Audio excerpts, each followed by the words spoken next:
মাননীয় কি করেছেন, শামসেরগঞ্জে যেটা হয়েছে, ধুলিয়ানে যেটা হয়েছে, এই সব কিছুর জন্য মূলত বিজেপিকে দায়ী করেছে, আইএসএফকে দায়ী করেছে, নরেন্দ্র মোদীর কেন্দ্র সরকারকে দায়ী করেছে, বর্ডার সিকিউরিটি ফোর্সকে দায়ী করেছে, কংগ্রেস হয়তো দায়ী। শুধু তৃণমূলের কেউ কোনো দোষ করতে পারে না। অর্থাৎ এগুলো সব হিন্দুরা করেছে, হিন্দুরাই হিন্দু লোকদের ধরে মেরেছে। বিজেপি ষড়যন্ত্র করে ওই দুজন হিন্দু লোককে হত্যা করেছে, বাইরে থেকে লোক আনিয়ে, বাংলাদেশ থেকে লোক আনিয়ে, তাদের টাকা দিয়ে, তাদেরকে ওই পাথর পিছু 500 টাকা দিয়ে। এটা দিদির বক্তব্য। সুস্থ মাথায় স্বাভাবিক চিত্তে যদি কোনো মানুষ এসব শোনে, সে নিশ্চিত করে অসুস্থ হয়ে পড়বে। ইনজাম মামুন বলে লোকটির নাম মনে হচ্ছে, ধুলিয়ানে বাড়ি। সে বলছিল তৃণমূলের নেতা, সে তৃণমূলের নেতা, এলানে জং, এলানে জং জং বলে সিনেমা আছে, এলানে জং, এটা ফ্লপ সিনেমা। অর্থাৎ জং করতে হবে, যুদ্ধ করতে হবে। আজকে আমি একে দেখেছি, ভালো লোককে দেখেছি, কিন্তু আমি তো বলেই দিয়েছিলাম কে কে থাকবে। আমি একটা আর্টিকেলও লিখেছি ইতিমধ্যে, সেটা ভাইরাল হয়ে গেছে। তহসিল দিকে রাখতেই হবে। ও তো অসাধারণ বুদ্ধিজীবী। কারণ প্রথমে তো বলা হয়েছিল ইমাম মাওলানার বুদ্ধিজীবী, প্রচুর মুসলমানদের বুদ্ধিজীবী ওখানে ভর্তি হয়েছিল। কিন্তু ডাক্তার ছিল, ইঞ্জিনিয়ার ছিল, বিজ্ঞানী ছিল, গবেষক ছিল, সাহিত্যিক ছিল, ঔপন্যাসিক ছিল। এর কি পেট খারাপ আছে নাকি আজকে? আবুল বাসার আছেন কেন?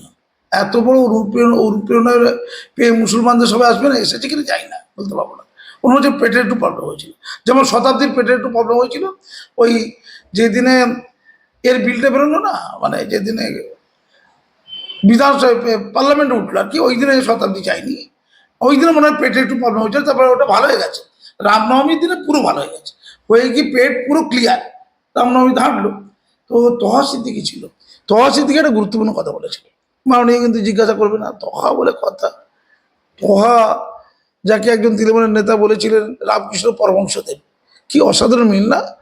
একদিকে রামকৃষ্ণ পরমহংসদেব, একদিকে তহা, কি ভালো মিল।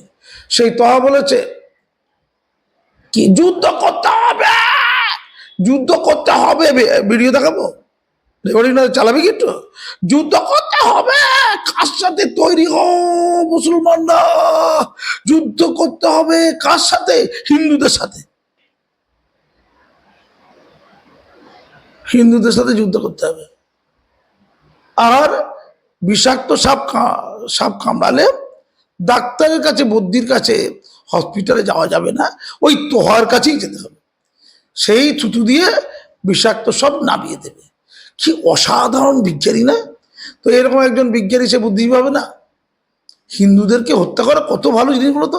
তার জন্য গোটা রাজ্যের মুসলমানদেরকে 2 বছর আগে থেকে প্রস্তুতি করেছে, এলানে জাং করেছে আগে প্রথমে, তারপরেই যুদ্ধ হয়েছে, তারপরে মুর্শিদাবাদ থেকে মালদায় পাঠিয়েছে। আরে দায়িত্ব তো কংগ্রেসের, এমপি টাকাদের।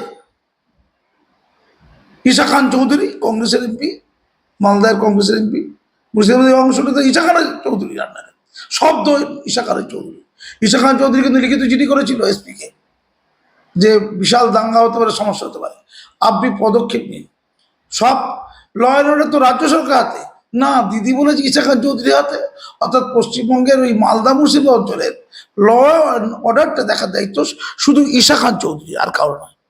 সে শুধু একলা দেখবে। আর কপি চা খাবে ওই ইউসুফ পাঠান, বুঝে দাঁড়িয়েছে। আমার প্রশ্ন একদিকে গেল এই তহা সিদ্দিকি, এলানে জাং, হিন্দুদেরকে যুদ্ধ করে পরাস্ত করতে হবে। আর দিদি বলছে যে হিন্দু হিন্দু হিন্দু মুসলমানের মধ্যে দাঙ্গা লাগাচ্ছে। আমি দিদিকে বলবো, দিদি এই এই বিজেপি কি হিন্দু মুসলমানের মধ্যে দাঙ্গা লাগাচ্ছে? আমি বলবো আপনি মুসলমানের মধ্যে দাঙ্গা লাগাচ্ছে। আপনি গোড়া, ধর্মান্ধ, দুধেল গাই, অশিক্ষিত, বর্বর, পিছিয়ে পড়া মুসলমানদের সাথে মুক্তমনা, উদার চিন্তার, নিরপেক্ষ, স্পষ্ট বক্তা, প্রকৃত শিক্ষিত, গণতন্ত্রপ্রিয়, রাষ্ট্রবাদী, মানবতাবাদী মুসলমানদের দ্বন্দ্ব লাগাচ্ছে।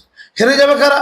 দ্বিতীয় স্তরের লোকেরা, তারা সংখ্যালঘু, তারা সংখ্যায় বড্ড কম। তাই তো মুসলমান সমাজ গোটা ভারতবর্ষের মধ্যে সবচেয়ে পিছিয়ে পড়া জনগোষ্ঠী বাংলার মুসলমান সমাজ। সেটা নিয়ে আমি আর্টিকেলটা লিখেছি। আজকে 16ই এপ্রিল নেতাজি ইন্ডোর স্টেডিয়ামে দিদির অনুপ্রেরণা পায়নি এমন কোনো শিক্ষিত রুচিশীল জ্ঞানী প্রকৃতভাবে দেশপ্রেমী মানবতাবাদী উদার চিন্তার ক্রিটিক, মানে সমালোচক যোগ্য, যাকে গোটা দেশ সম্মান দিল, গোটা পৃথিবী সম্মান দিল, তার কোনো সম্মান ওখানে নেই। কারণ দিদি সমান্তরাল ভেদরেখা তৈরি করতে চেয়েছেন, যে মুসলমানদের দুধের গায়ে অংশটুকু শুধু মুসলমানদের, আমাদের, আর যে অংশটা মুসলমানদের চোখ ফুটিয়ে দেবে সেই অংশটাকে কি বলবো, গিলোটিন আছে না জ্যাকোবিনের, রোজপিয়ারের জ্যাকোবিন দলের গিলোটিন, এই গিলোটিনে কেটে দেওয়া উচিত। এরা হচ্ছে সত্যি। তাহলে হিন্দু মুসলিম দ্বন্দ্বটা নাহলে নরে বিজেপি করছে, তা আপনি তো মুসলমান ভার্সেস মুসলমান দ্বন্দ্ব করাচ্ছেন নাকি? আমি জানি না, বলতে পারবো। আর ডান দিকে ছিল কে? সেই কাসেম সিদ্দিকী, যে কাসেম সিদ্দিকী কিছুদিন আগে সব চ্যানেলে বলেছিল মুসলমানরা পশ্চিম গোটা ভারতবর্ষে ডাঁটসে আছে, ডাঁটসে। ত্রিপুরা যাও, ডাঁটসে আছে। ত্রিপুরা না, উচ্চারণ করতে পারবে না। ফুরফুরা শরীফে আল্লাহ কুলু বেড়ে দিয়েছে, ওখানে কারো উচ্চারণ ঠিক হবে না। ত্রিপুরা, সেখানে সব বিজেপি জায়গা ডাঁটসে আছে, আসাম বিজেপি জায়গা ডাঁটসে আছে, মহারাষ্ট্রে শিবসেনা ডাঁটসে আছে, গুজরাটে ডাঁটসে আছে, উত্তরপ্রদেশে ডাঁটসে আছে। এখানে আর ভুই দেখাতে পারবে না, ভয় নয়, ভই দেখাতে পারবে না দিদি, আর ভই দেখাতে পারবে না। সেই কাসেম সিদ্দিকী এখন ইফতার পার্টির পর থেকে দিদির মশিয়া। আমি একটা প্রশ্ন করবো স্যার, মুখ্যমন্ত্রীর একদম সোজাসুজি বার্তা, বিজেপির কথায় উত্তেজিত হয়ে কেউ অশান্তি করতে এলে ঠেকান। প্রশ্ন তুলছেন মুখ্যমন্ত্রী মমতা বন্দ্যোপাধ্যায় এবং তিনি বলছেন তাড়াতাড়ি করে ওয়াকফ আইন কেন পাস করানো হলো সেই প্রশ্নটি তুলুন। অন্যদিকে মুখ্যমন্ত্রী একটা কথা বলছে যে হিন্দুদের ধর্মীয় ট্রাস্টে মুসলিমদের জায়গা হবে তো, ওয়াকফ নিয়ে একদম কেন্দ্রকে প্রশ্ন মমতা বন্দ্যোপাধ্যায়, একদম সুপ্রিম কোর্ট কাল। আমি এক এক করে বলি, এখানে আমি কিছু কথা লিখেছি, উনি এত কথা বলেছেন মনে রাখা যায়? সুপ্রিম কোর্টের যে পর্যবেক্ষণ সেটা দিয়ে কি বলবেন স্যার? আমি সুপ্রিম কোর্টের পর্যবেক্ষণ দুটো। সুপ্রিম কোর্টটা অত্যন্ত বাজে, তো মধ্যে একদিন ভালো হয়ে গিয়েছিল। ওই যে বলছিল না 30,000 চাকরি, সুপ্রিম কোর্ট বলেছিল চাল কাঁকড় আলাদা করো, আলাদা করো, আলাদা করো, আলাদা করো। দিদি শোনেনি, 3 বছর চলে গেছে, একদম প্যানেলটা বাতিল করে দিয়েছে। সুপ্রিম কোর্টে ধৈর্যের অভাব, আরো 20 বছর ওয়েট করতে পারত, আরো 20টা বছর ওয়েট করতে পারত। ওয়াকফ বিল সংশোধনটা করতে আরো 30 বছর লাগাতে পারত, 30টা বছর। টোটাল ওয়াকফটা উঠে যেত, তাহলে সব মোল্লারা চুরি করে নিয়ে ভাগ দিয়ে দিত বাড়ির লোকদেরকে। এখনো তো কিছুটা ওয়াকফ পড়ে আছে, এখনো কিছুটা ওয়াকফ চুরি হয়নি, পড়ে আছে। শুধু সেখান থেকে আয়টা কম হয়, আয়টা বাড়িয়ে দেবে নরেন্দ্র মোদী। নরেন্দ্র মোদী আয়টা বাড়িয়ে দিলে ভালো, তালাকরা ভাতা পেয়ে যাবে, বিধবারা ভাতা পেয়ে যাবে, মেয়েদেরকে নাকি বলেছে শিক্ষিত করবো, স্বাবলম্বী করে, মোল্লা মেয়েদের স্বাবলম্বী শিক্ষিত করবে। তা ভোট দেবে কে? ডরিয়ে ভয় থাক, 3 তালাক পাক, ভোট দেবে না। সচেতন হয়ে চোখ খুলে যাবে, তারা আবার ছেলেপুলেদের শিক্ষিত করে দেবে, একদম শিক্ষিত করা যাবে। দুধের গাই না থাকবে নাকি? মাসুম আক্তার তৈরি যাবে, তাহলে একটা কুলাঙ্গার মাসুম আক্তার তৈরি যাবে। আমার দুধের গাই চাই। আর সবচেয়ে গুরুত্বপূর্ণ কথা যেটা বলেছেন, ইমামদের বলেছেন, সেই ওয়ার্ডটা আমি দেখছি কোথায় পাই। ইমামদের পরিষ্কার করে যেটা বলেছে যে যে ইমামদের বলেছে তোমাদের দেখতে হবে, বিজেপি যদি অশান্তি তৈরি করতে চায় তোমরা রুখে দেবে, তোমরা আটকে দেবে, তোমরা প্রতিরোধ গঠন করবে। কি করবে? ইমামরা করবে। অর্থাৎ বিজেপি ইকুয়াল টু হিন্দু, এই তো দিদির মতে বিজেপি ইকুয়াল টু ওই গেরুয়া হিন্দু আর কি। সংখ্যায় যথেষ্ট বেশি, তারা 40-42% ভোট পেয়ে গেছে গোটা রাজ্যে। গোটা রাজ্যে হিন্দুদের মধ্যে টোটাল রাজ্যে যত হিন্দু আছে পশ্চিমবঙ্গে আর কি, তার প্রায় 55%, 60% বিজেপি একলা পায়, মনে হচ্ছে তাই হবে, হিসেব করে দেখতে হবে। তাহলে এত হিন্দু ইকুয়াল টু বিজেপি, তাহলে তারা যদি কোনো প্ররোচনা দেয়, তারা যদি কোনো অন্যায় করে, সেটা রোখার দায়িত্ব মাননীয়ার নয়, সেটা রোখার দায়িত্ব কাদের? ইমামদের। তাহলে শুভেন্দু অধিকারী হিন্দুরা কোনো কিছুতে প্ররোচনা দেবে, আর ইমামরা সেটা রক্ষা করতে যাবে, মানে প্রতিরোধ করতে যাবে। তাহলে হিন্দু মুসলিম হবে, দাঙ্গা হবে, লাগবে, কি মজা। দিদি আজকে এটা ঘোষণা করলেন, অর্থাৎ মুসলমান ইমামদের বলে দিলেন হিন্দুদের ওই গেরুয়াধরীরা যদি কোনো প্ররোচনা দেয় তোমরা তার বিরুদ্ধে রুখে দাঁড়াও। কি ভয়ঙ্কর কথা রে ভাই! মানে বাংলার প্রশাসন রুখে দাঁড়াবে না, হিন্দু সমাজের সুশীল অংশ রুখে দাঁড়াবে না, অন্য রাজনৈতিক দলগুলো রুখে দাঁড়াবে না, ইমামরা রুখে দাঁড়াবে। বিরাট যোদ্ধা এহলানে জং করেছে, ওরা তখন এহলানে জং করবে। এই কথা বলতে গিয়েই তো, এই কথাটার জন্যই তো শামসেরগঞ্জে দুজনকে মেরে দিল, গৃহ ছাড়া করে দিল, ভদ্র জ্বালিয়ে দিল, মুখ্যমন্ত্রী দোকানপাট লুট করলো। প্রধানমন্ত্রী নরেন্দ্র মোদীকে উদ্দেশ্য করে বলছেন যে যখন সৌদি আরবে যান তখন তো রীতিমতো তাদের সাথে আপনার ঘনিষ্ঠ অবস্থা, সৌদির যেসব রাজা রয়েছে তাদের সাথে ঘনিষ্ঠ অবস্থা নরেন্দ্র মোদীর ছবি দেখা যায়। দিয়ে নরেন্দ্র মোদীকে তিনি একদম প্রকাশ্য সভা থেকে বলছেন নরেন্দ্র ইসলাম। পরবর্তীতে তিনি তার মন্তব্য প্রত্যাখ্যান করে বললেন যে আমি যখন ঈদের পার্টিতে যাই তখন আমার সঙ্গে যখন একটা সারনেম জুড়ে দেওয়া হয় আমি ফিরিয়ে নিচ্ছি। নরেন্দ্র মোদীকে তিনি যে নরেন্দ্র ইসলাম বলেছেন সেটা তিনি ফিরিয়ে নিলেন। কি বলবেন স্যার? দেখুন, আমি দিদির সাথে মোদির সম্পর্কের কথা কতবার বলেছি। দিদি যে পশ্চিমবঙ্গে সুস্থভাবে এখন আছেন, সেটা কার কল্যাণে আছেন? মোদিজির কল্যাণে আছেন। যেমন একটা কানে কানে গোপনে গোপনে কথা হয়ে গেছে মোদিজির সাথে দিদি। আজকে যে খবর, আজকে যে আর্টিকেলটা লিখেছি, যেটা রাজ্যে ভাইরাল হয়ে গেছে অলরেডি, এই সন্ধ্যেবেলা থেকে দিনে হয়তো অনেক টকশো হবে, সেখানে কি বলেছি, নতুবা নতুন কিছু গোপন এজেন্ডা ধরবেন। দিদিকে কার সাথে? মোদিজির সাথে। কি কথা হয়েছে মোদিজির সাথে? এই মোদিজি, হিন্দু ভোট শুধু তোমার, তুমি দিল্লিতে সুখে থাকো। জগন্নাথ মন্দিরের মতো কত মন্দির করেছি বলো তো, তাই বাংলায় ক্ষমতায় টিকে থাকতে আমাকেও একটু ভাগ দিও হিন্দু ভোটের, আর মুসলিম ভোট পুরোটা আমার একলা। এ কথা মোদিজির সাথে দিদিজির কবে ঠিক হয়ে গেছে। তাই পার্লামেন্টে ছি ছি বিল পাস করানোর জন্য তার 8 জন সাংসদ অনুপস্থিত ছিল, আর এখনকার ওয়াকফ বিল পাস করানোর জন্য মাত্র 3 জন সাংসদ অনুপস্থিত ছিল। কারণ দিদি মাথা গুনে বুঝে গেছেন যে এই বিল পাস হবেই। দিদি আরো বুঝে গেছেন যে অনুপস্থিত সাংসদদের আবার টিকিট দিলে তার প্রিয় দুধেল গাইর আবার ভোট দিয়ে জেতানোর মূল দায়িত্ব পালন করবেন, এবং বাস্তবে সে দায়িত্ব নিয়েওছেন। তাই বুদ্ধিমান দিদি, না বলে দিই, তাই বুদ্ধিমান দিদি আইনের মতো ওয়াকফ আইনের বিরুদ্ধে সুপ্রিম কোর্টে গিয়ে দুধেল গাইদের দাবি সমাধান করতে গিয়ে প্রিয় মোদিজিকে কেন খেপাতে যাবেন? শিক্ষা বা উন্নত সর্বগ্রাসী দুর্নীতি চাকরিহারা শিক্ষকদের নিয়ে এখন যে তার বুক দূর গুড়গুড় করছে, এই সময় এই কাজ করবেন? মোদিকে তার লাগাবে, ভিলেন তো কাউ করতে হবে নাকি? অমিত ভিলেন। তাই বলেছে মোদি ইসলাম, এটা ছুরি বলতে দাদা ইয়ার কি বোঝো না, দাদাকে সাথে ইয়ারি করতে কিনা আমরা বাড়াবাড়ি করে গেছি। বলেছিল যে মোদি বাংলায় ঢুকলে কোমরে দড়ি পরিয়ে দেবো। তারপরে ফোন করে পরে বলেছে, দাদা তুমি রাগ করলে, তুমি আমার ইয়ার কিটাও বোঝো না, এইটা কি। ওই মোদি ইসলাম বলে বলে থুড়ি থুড়ি। কেন্দ্রীয় স্বরাষ্ট্রমন্ত্রী অমিত শাহকে মমতা বন্দ্যোপাধ্যায় বলছেন যে মোদিজি চলে গেলে আপনাকে হামাগুড়ি দিতে হবে। মোদিজিকে অনুরোধ করব দয়া করে ওকে কন্ট্রোল করুন। কি বলবেন? বলছেন একাই দেশটাকে নষ্ট করে দিয়েছিল। তবে এদের কন্ট্রোল করার দরকার নেই, সিদ্দিকুল্লাহদের একদম কন্ট্রোল। প্রায় সিদ্দিকুল্লাহ যে ছিল আমি জানি না, সিদ্দিকুল্লাহ তো বিরাট দায়িত্ব সহকারে টাইট করে দিয়েছে শামসেরগঞ্জে। কলকাতাটা আমাকে তো খুব ভয় লাগছে, জানো তো, রাত্রে ঘুমিয়ে আমার খুব প্রবলেম হয়, কখন যে কলকাতা টাইট করে দেবে না, ভীষণ ভয়। মুখ্যমন্ত্রী মমতা বন্দ্যোপাধ্যায় বলছেন যে আপনারা যারা ওয়াকফ নিয়ে প্রতিবাদ করছেন দিল্লি যান, ওখানে তৃণমূল সাংসদরা আপনাদেরকে যথাযথ সাহায্য করবে। কি বলবেন? দিল্লি যেতে বলছেন। দিল্লির লোকেরা, সাংসদরা বিজেপির লোকদের বলে দেবে যে এদের বেধক পেটাও, 2-4টে যদি মরেও মার খেয়ে, তাতে বাংলায় ভোটটা ভালো করা যাবে, রাজনীতিটা ভালো করা যাবে, এইটা হয়তো বলে দিতে পারে। এরা মরে যাবে। আরে 2-একটা শহীদ হওয়ার জন্য তৈরি হয়ে আছে তো।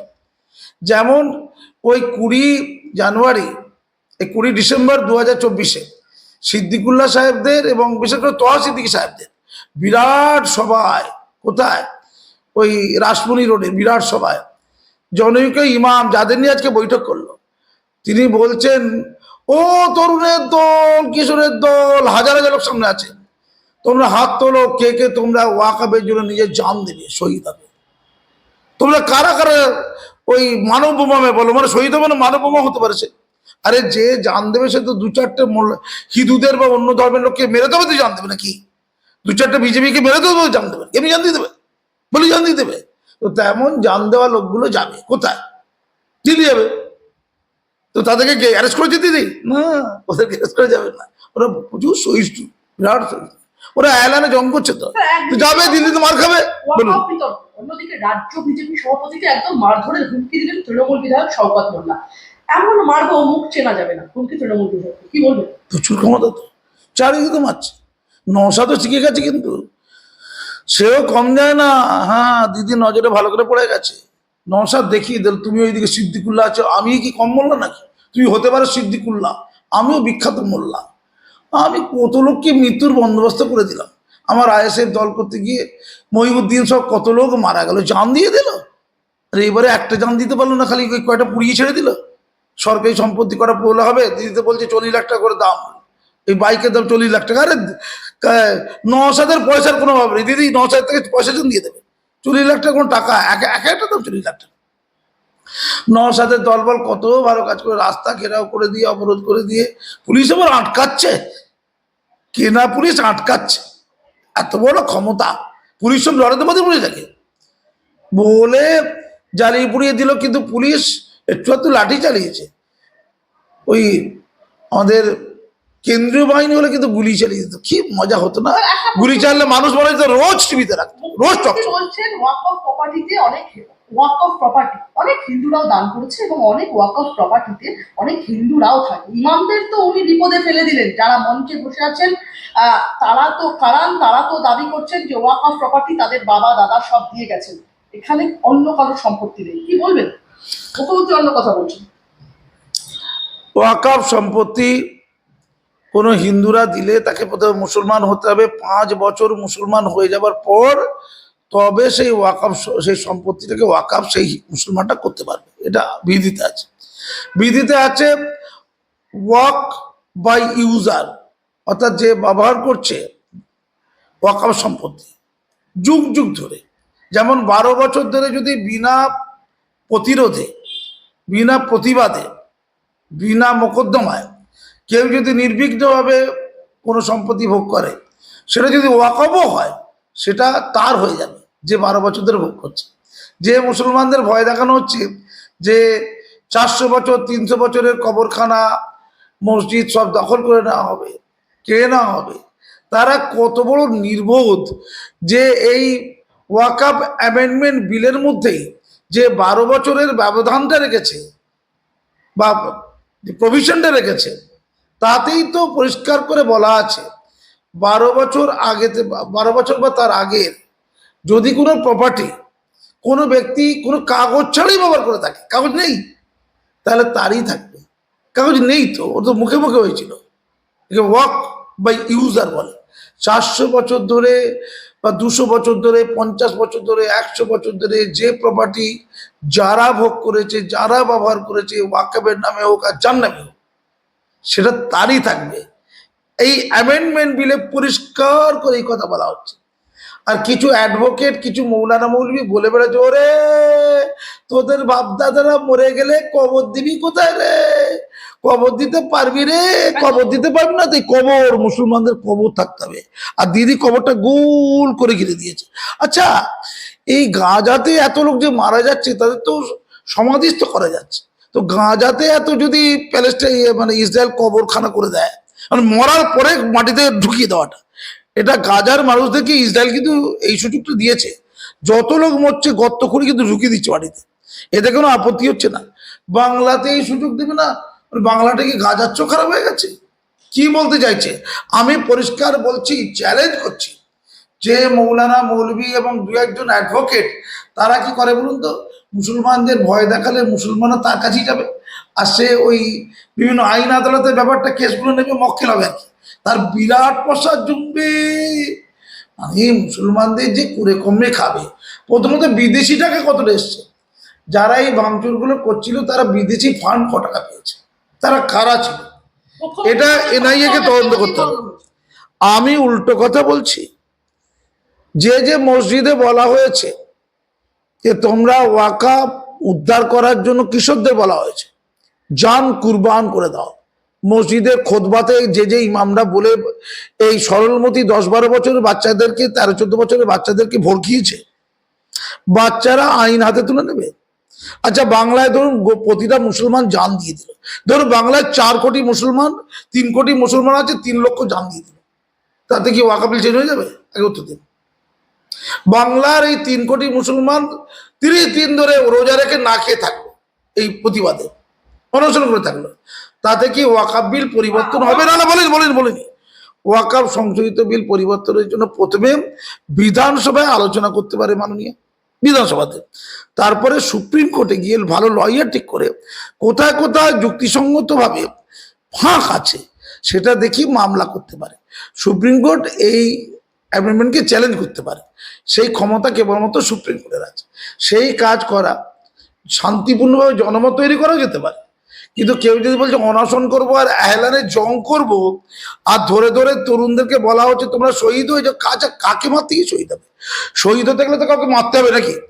আগুন ধরাতে হবে, জ্বালিয়ে দিতে হবে, পুড়িয়ে দিতে হবে, মুর্শিদাবাদের লোককে মালদায় তাড়াতে হবে, মালদার লোককে ঝাড়খণ্ডে তাড়াতে হবে, গদ্দ লুটপাট করতে হবে, দোকানপাট লুটপাট করতে হবে, জ্বালিয়ে দিতে হবে, পুড়িয়ে দিতে হবে, আর মহিলাদেরকে ইজ্জতহানি করার যে অভিযোগটা উঠছে তাদেরকে আতঙ্কিত করে তুলতে হবে, লোকের খাওয়া দাওয়া নাওয়া বন্ধ হয়ে যাবে, লোক আতঙ্কিত হয়ে পালাই করবে। কারা পালাই করবে? সংখ্যালঘুদের ভয়ে সংখ্যা গুরুরা। এক আজব দেশ।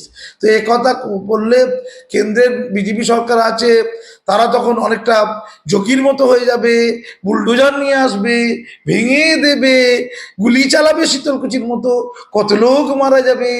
এই কাজে কি পরিচিত করছেন এক অংশের মুসলমান কিছু অর্ধশিক্ষিত অশিক্ষিত ধান্দাবাজি শিক্ষিত কায়েমি স্বার্থে এরা কিছু ইমাম মৌলানা?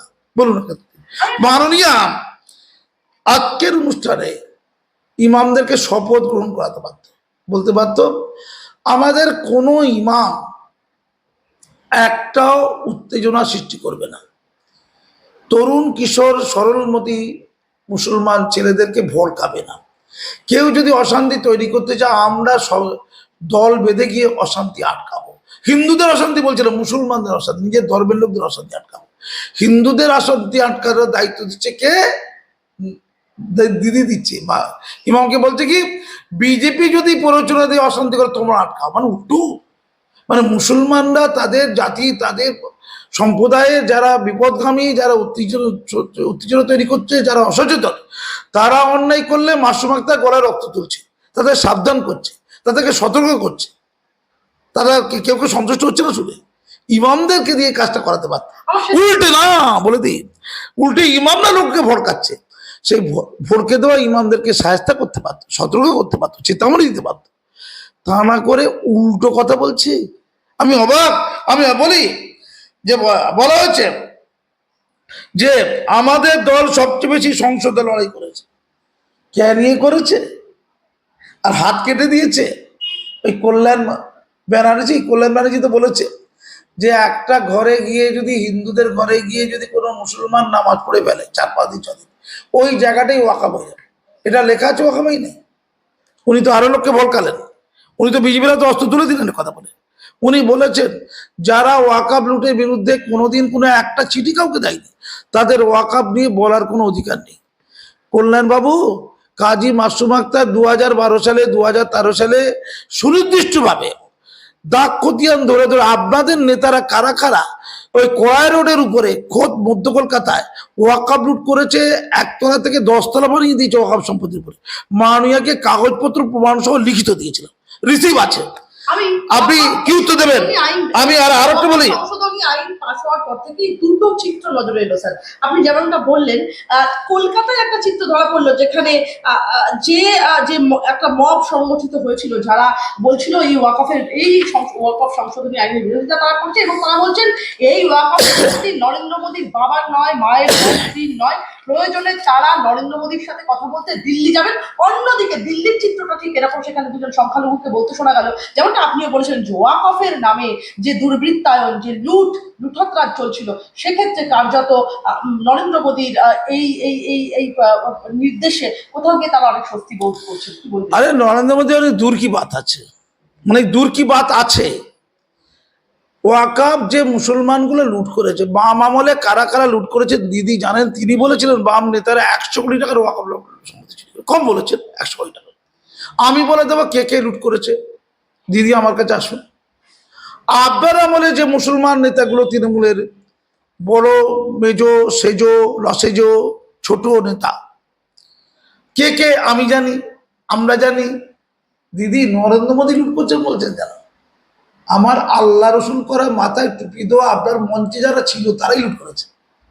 ও ওরা লুট করলে চলবে? আল্লাহ বলে দিয়েছে, আল্লাহ বলে দিয়েছে, পবিত্র কোরআনে এলান করে দিয়েছে যে মুসলমানদের মাথায় যে টুপি দেবে সে ওয়াকা লুট করে খাবে, বলে দিয়েছে। ইসলামে বলা আছে নাকি গরিব অন্তজ প্রান্তিক পাশপান্দা মুসলমানদের ওয়াকাফ সম্পত্তি মোল্লারাই লুট করে খায়? ওয়াকাফ সম্পত্তি থেকে আয় হতে পারে কত? কয়েক লক্ষ কোটি টাকা। আয় হয়েছে কত? মাত্র 153 কোটি টাকা। কেন হয়েছে? ওয়াকাফ লুট হয়েছে, আর ওয়াকাফ থেকে আয়টা বাড়ানো যায়নি, ওয়াকাফ থেকে আয় হয়নি। আচ্ছা, এই ওয়াকাফের পয়সায় অন্তত প্রান্তিক কোনো গরিব মুসলমান অসহায় তারা লাভবান হয়েছে? আর তালিকা দিন তো, তালিকা দিন, তালিকা দিন। ওয়াকাফের পয়সাতে গরিব মুসলমান ছাত্ররা বিপুল পরিমাণে আমাদের বৃত্তি পেয়েছে, বিধবারা ভাতা পেয়েছে, তালাকরা ভাতা পেয়েছে, তালাক প্রাপ্তারা, যারা অত্যাচারিত মুসলমান তারা রিহ্যাবিলিটেশন পেয়েছে, তাদের শিক্ষার উন্নতির জন্য স্কুল কলেজ তৈরি হয়েছে। আচ্ছা, এত ওয়াকাফে যে বিপুল পয়সা, সেই বিপুল পয়সায় একটা তো এমসের মতো হসপিটাল করে শিক্ষা প্রতিষ্ঠান করা যেত, এমস যেত না, হসপিটাল করা যেত না? একটা খড়গপুর আইআইটির মতো তৈরি করা যেতে পারত তো। জৈনরা তৈরি করেছে, বৌদ্ধরাও তৈরি করেছে, শিখেরাও তৈরি করেছে, হিন্দুরা তো করিয়েছে, পার্সিরা করেছে। মোল্লাদের নেই কেন? যাদের 1/3 সবচেয়ে বড় তৃতীয় প্রপার্টি হচ্ছে ওয়াকাফ প্রপার্টি রয়েছে। একটু ভেবে দেখেছে? কারণ এরা ওয়াকাফ সম্পত্তিকে কিভাবে ব্যবহার করতে হয় জানে না। এদের সামাজিক নেতা, ধর্মীয় নেতা, রাজনৈতিক নেতারা জানে না। তাই কালেক্টরকে ডাকা হয়েছে, জিএমকে ডাকা হয়েছে, তাই কিছু শিক্ষিত রুচিশীল মানুষকে কমিটিতে দেওয়া হয়েছে। সেন্ট্রাল কাউন্সিলে, ওয়াকাফ কাউন্সিলে 22 জনের মধ্যে মাত্র 2 জন অমুসলমান। অমুসলমানদের ধসে যাবে, পচে যাবে, দুর্গন্ধ হয়ে যাবে। কে বললো রে ভাই? দিদি তো নিজেই অমুসলমান, তাকে নিয়ে মুসলমানের চলছে কি? উত্তর দিন। মাননীয়া কি মুসলমান হয়ে গেছে? এটাকে উত্তর দিন। তুই তো নিজেই অমুসলমান। সুপ্রিম কোর্টের প্রধান বিচারপতি তো নিজেই অমুসলমান। হাইকোর্টের প্রধান বিচারপতি তো নিজেই অমুসলমান। যতগুলো বিচারপতি 99% অমুসলমান। তো তাদের কাছে বিচার নিতে মুসলমানরা যাবে না? মুসলমান হিন্দু ব্যাপারটা দরকার না যোগ্য অযোগ্য সৎ অসৎ দরকার? মুসলমানরাই তো ওয়াকাফ বোর্ডে ছিল, চুরি করেছে। আমি এই ক্ষেত্রে একটা প্রশ্ন করবো।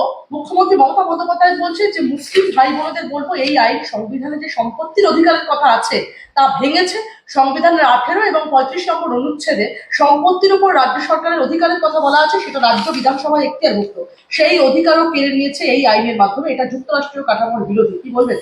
হ্যাঁ, উনি অনেক অধিকার তো পেয়েছিলেন দিদি, এখন তো বলছেন কেড়ে নিয়েছে। এই কদিন হলো বিলটা পাশ হয়েছে, আইন হয়েছে। 77 বছর ধরে তো আপনাদের কাছেই ছিল, রাজ্যের কাছেই তো ছিল। রাজ্যের হাতে অধিক ক্ষমতা, রাজ্যের হাতে অধিক ক্ষমতার দাবিতে লড়ছেই লড়বো। লড়ে লড়ে তো একটা পার্থ চট্টোপাধ্যায় হলো, একটা অর্পিতা হলো, সুবীরেশ হলো, কল্যাণময় হলো, 26,000 চাকরি জলে গেল, আরো 32,000 চাকরি জলে যাবে। কি কলে পড়েছে দিদি? একটু সিদ্দিকুল্লার মাথায় আশীর্বাদ করুন না। আপনি কি উদার মানবতাবাদী? আমাদের না সব টাইট করে দেবে, আমাদের কি ভয় লাগছে। আর তহা সিদ্দিকি বলেছে হিন্দুদের বিরুদ্ধে যুদ্ধে নামতে হবে। ভিডিওটা শুনবেন একটু? আপনি তাদের নিয়ে বসে আছেন না? আচ্ছা, সঞ্জয় রায় কি বাইরে রেখেছিলেন কেন? সে কি দোষ করেছে? একটু না তিলোত্তমা করিয়ে দিয়েছে, ওকেও সঙ্গে রাখুন। আবার কিছু হিন্দু সমাজের লোক রেখেছে, হিন্দু সমাজের, বৌদ্ধ সমাজে গেরুয়া পরে আছে, গেরুয়াদের প্রতি দিদির বিরাট টান। শুধু সিদ্দিকুল্লার লোকেরা একটু গেরুয়াটা নামিয়ে দেয়, সিদ্দিকুল্লার টান নেই, দিদির টানা যায় গেরুয়া, বিরাট টান। নরেন্দ্র মোদীর প্রতি এত টান থাকলে গেরুয়ার প্রতি টান থাকবে না? মোহন ভাগবতকে কম শ্রদ্ধা করেন দিদি, এটা মোল্লার একটু কম জানে, বাকিরা সবাই জানে। তো তোমাকে বলি বলি বলি তো দিদি, সিদ্দিকুল্লাহ যে টাইট করার কথা বলেছে, ওইটা নিয়ে আপনার বক্তব্য কি আগে বলুন? আপনি এদিকে কিছু বলবেন? হ্যাঁ, কলকাতায় এটা টাইট হয়নি, শামসেরগঞ্জের ওই অসহায়গুলো টাইট হয়ে গেছে। আর ওদেরকে বিজেপি করিয়েছে। মানে তৃণমূলে কেউ পাপ করতে পারে না। পাপ কংগ্রেস করবে, বিজেপি করবে, আইএসএফ করবে, সিপিএম করবে, যত ওই বাইরে থেকে আসা বিএসএফ করবে। এই মোদি করেনি, কিন্তু মোদি করবে না, অমিত শাহ করবে। তৃণমূলের কেউ পাপ করতে পারে না দিদি, না। তাই তো তৃণমূলে চলে গেছে আবুল মাসাদ। আপনার কাছে একটা প্রশ্ন রাখবো। মুখ্যমন্ত্রী খোদ বলছেন যে সভাটির কথা আপনারা বারংবার সাইট করছেন, আমি শিক্ষা সংগঠন মুখ্যমন্ত্রী বলছেন আমি কোনো রকম উস্কানিমূলক কথা বলতে আসিনি। তিনি উল্লেখ করেছেন যে বাংলায় ওয়াকফ আইন হয়েছে 1934 সালে, 1954 সালে জাতীয় ওয়াকফ আইন তৈরি হয়, আর সাম্প্রতিককালে 2025-এ সংশোধনী আইন তৈরি হলো। মমতা বন্দ্যোপাধ্যায় বলছেন আমার যেমন কোনো মানুষের ব্যক্তিগত সম্পত্তিতে অধিকার নেই, তেমন আপনারও অধিকার নেই কারো ব্যক্তিগত বা ধর্মীয় সম্পত্তির অধিকার করা। কি বলবেন? দেখুন, একটু দিদিকে মুখস্থ করানোর জন্য দিদি একটু মুখস্থ করুন, মুখস্থ। 1913 সালে মুসলিম ওয়াকফ ভ্যালিডেটিং অ্যাক্ট প্রথম হয়। একটু ভালো করে শুনুন, একটা শুধু রাজ্যের জন্য হয় না, গোটা দেশের জন্য হয়। 1923 সালে মুসলমান ওয়াকফ অ্যাক্ট তারপরে হয়। স্বাধীনতার পরে 1954 সালে সেন্ট্রাল ওয়াকফ অ্যাক্ট তৈরি হয়, যেটা রিপ্লেস করে সংশোধিত করে 1995 সালে ওই ওয়াকফ বোর্ডের হাতে বিপুল ক্ষমতা দিয়ে ওয়াকফ অ্যাক্ট হয়। সেই ওয়াকফ অ্যাক্টের উপরে সংশোধনী হয়েছিল। এই সংশোধনী কিন্তু এখন 2025-এ হচ্ছে না, 2013-তেও হয়েছিল। 13-তে পরিষ্কার করে কিছু সংশোধনী আছে, ব্যাখ্যা দিচ্ছি না হয়। এখন 2025 সালে ওই উম্মিদ হয়েছে, আশা জাগানো কোনো কিছু, যেটা দিদি দিল্লি বলছে, যেটা লোকসভা বিধানসভা আছে, লোকসভার প্রতি আস্থা নেই না, লোকসভার প্রতি আস্থা নেই, বিধানসভার প্রতি আস্থা নেই, রাষ্ট্রপতির প্রতি আস্থা নেই, সুপ্রিম কোর্টের প্রতি আস্থা নেই, সিদ্দিকুল্লাহদের প্রতি বিপুল আস্থা। আর যে ইমাম ডেকেছে, নামটা নাইবা বললাম, দিদি একটু ধরিয়ে দিই না, সে দুটো টিভি চ্যানেলে টকশো করার চান্স পেয়েছিল। সে একটা মাদ্রাসার মাস্টার, সে নিজেই ইমাম নয়, সে অল ইন্ডিয়া ইমাম পরিষদ বলে দিল তার নাকি নেতা। হ্যাঁ, বলে দিই দিদি, তিনি নিজেই ইমাম নন। ধরুন আমি শিক্ষক নই, জীবনে শিক্ষকতা, টিউশন মাস্টারও নই আমি। আমি যদি নিজেকে শিক্ষক বলি, মিথ্যাচার হয় না? মানে মিথ্যাচার করা, মিথ্যেবাদী যারা, অযোগ্য যারা, তাদেরকে কি পছন্দ আপনার? সে ছিল আহ্বায়ক আজকের এই যে অনুষ্ঠানটা, যেটা আমি লিখেছি, এই নেতাজি ইন্ডোর স্টেডিয়াম হলো, যিনি আহ্বায়ক ছিলেন, কনভেনার, তিনি নিজেই ইমাম ছিলেন না, তিনি কিন্তু টিভি চ্যানেলে যান, তাকে তুলছে দিদি, কখনো কখনো তোলে, এখন যেমন কাসেম সিদ্দিকীকে তুলছে। তাই সিদ্দিকীর মনে কি গোসা, আর একটা আছে পিএইচডি, বাবা, যেই অক্সফোর্ড ইউনিভার্সিটির নামে তিনি কেলক কলেজে চলে গেলেন, হঠাৎ করে তেড়ে ফুল্লি চলে এলেন। তিনি হচ্ছেন সাংসদ, ভোটে দাঁড়ানো, পরাস্ত না, বলদায় পরাস্ত হওয়া, যত জালি চিটিংবাজি কিনে দিয়ে চলবেন কেন? সে পিএইচডি নয় তো, 20 বছর ধরে সে পিএইচডি করছে। পিএইচডি করতে 20 বছর লাগে? তিনি অক্সফোর্ড পিএইচডি করছেন। স্বরাষ্ট্রমন্ত্রীকে বলছেন যে ডালে বসে আছেন সেই ডালই ভাঙছেন।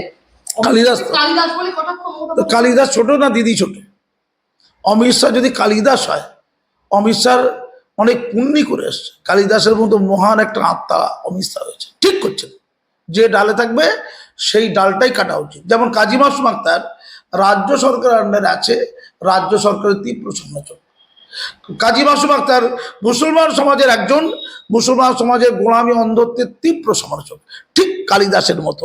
অমিত শাহ যদি তেমন কালিদাস হয়ে থাকে, সঠিক কালিদাস, যে বলতে পারে রাজা তুমি উলঙ্গ, যে বলতে পারে অন্যের ঘরে ছেলেকে সামলাবো না, আগে নিজের সন্তানকে সামলাবো, সেই হচ্ছে আসল। অর্জুন সিংকে বলবো আগে আমডাঙ্গা সামলান, তারপরে মুর্শিদাবাদ মালদাতে হাত দিতে আসবেন বললেন হুমায়ুন কবির। কি বলবেন? প্রচুর পাওয়ারফুল তো।